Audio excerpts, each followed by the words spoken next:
हमारे बड़े भाई निरंजन भाई, महिला अध्यक्ष अर्चना जी एवं मिसरौलिया के तमाम नागरिकों का मेरा हार्दिक अभिनंदन एवं वंदन।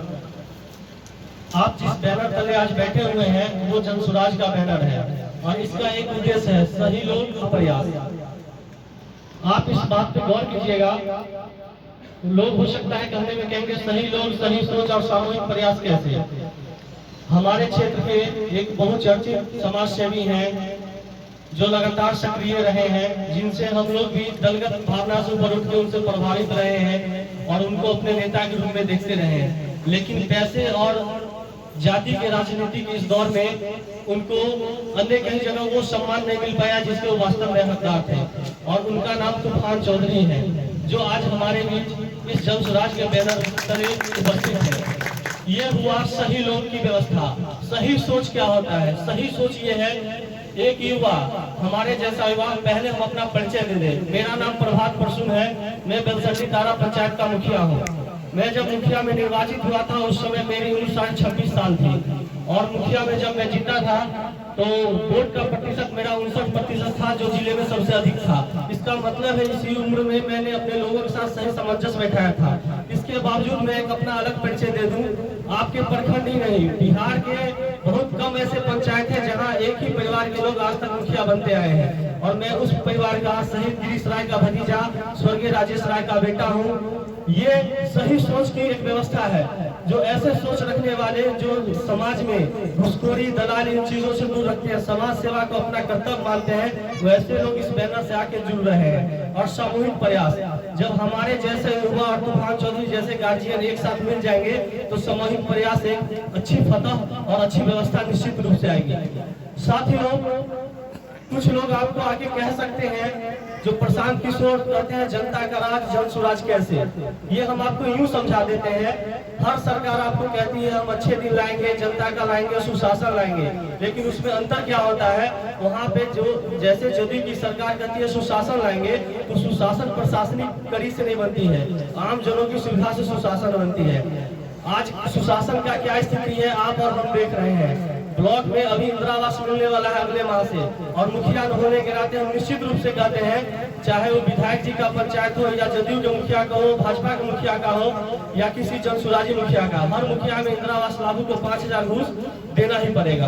अगर यही बात है जो सुशासन है, तो नीतीश कुमार जी के पार्टी के लोग, सीपीएम के जो सत्ताधार विधायक है, वो लोग धरना देके और आवास को मुक्त करवा दे, हम समझ जाएंगे जब सुशासन की व्यवस्था है। एक एक व्यक्ति को आज हम इस मन से कह रहे हैं, अगले माह आवास योजना मिलना है, और जिनको लाभ मिलेगा निश्चित रूप से देखिएगा उनको 5000 रुपया घूस लगेगा। तो क्या ये सुशासन है?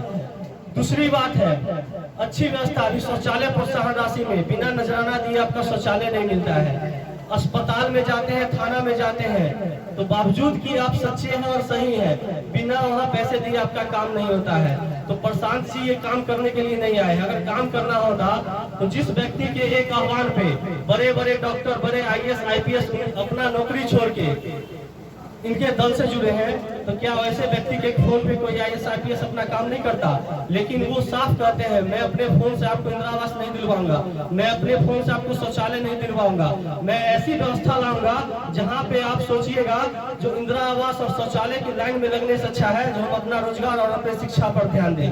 और प्रशांत किशोर जी ये करके रहेंगे।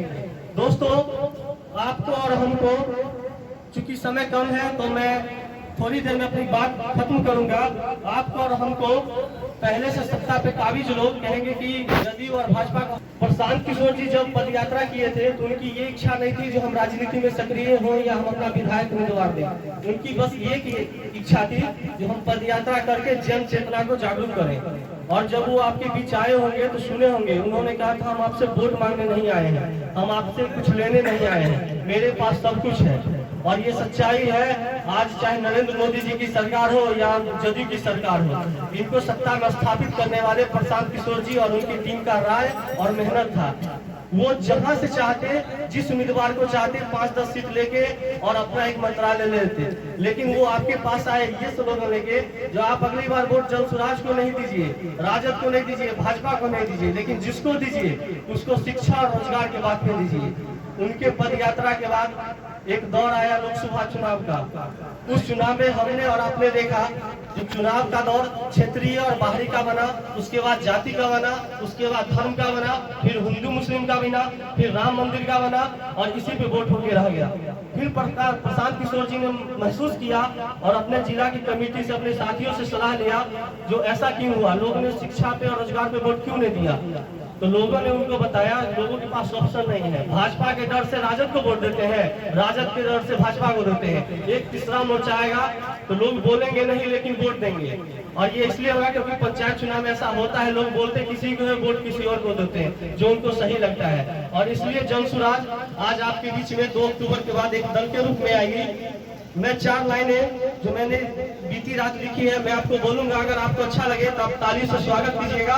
और इस लाइन से आपको महसूस हो जाएगा जो नीतीश जी क्यों हारेंगे।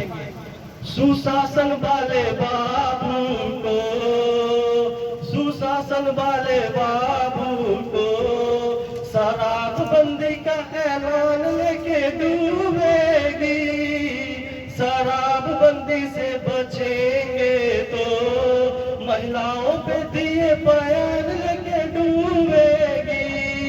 आप जैसा कि देखते होइएगा हमारे बिहार में शराबबंदी है और आपके और हमारे समाज के शराबबंदी में वैसे निर्दोष लोग जेल जा रहे हैं जो या तो दारू पीते हैं या जिनके पॉकेट में एक बोतल या एक पाउच मिल जाता है, जो ट्रक उतारते हैं, पिकअप उतारते हैं, वो लाख और 2 लाख रुपया देकर छूट जाते हैं। तो जो माता बहनें अपने बच्चे के शराब पीने से जेल में गई है वो हमको नहीं लगता नीतीश कुमार को दोबारा वोट देगी या नीतीश कुमार के साथ जो गठबंधन में आएगी उसको वोट देगी। इसी पर हम कहते हैं सुशासन वाले बाबू को, सुशासन वाले बाबू को शराबबंदी का ऐलान लेके डूबेगी, शराबबंदी से बचेंगे तो महिलाओं पे दिए बयान लेके डूबेगी। नल जल गली नली शेल्टर होम से बच भी जाएंगे, भूमि सर्वे का तुगलकी फरमान लेके डूबेगी, सुशासन वाले बाबू को अभिमान लेके डूबेगी। धन्यवाद, प्रणाम।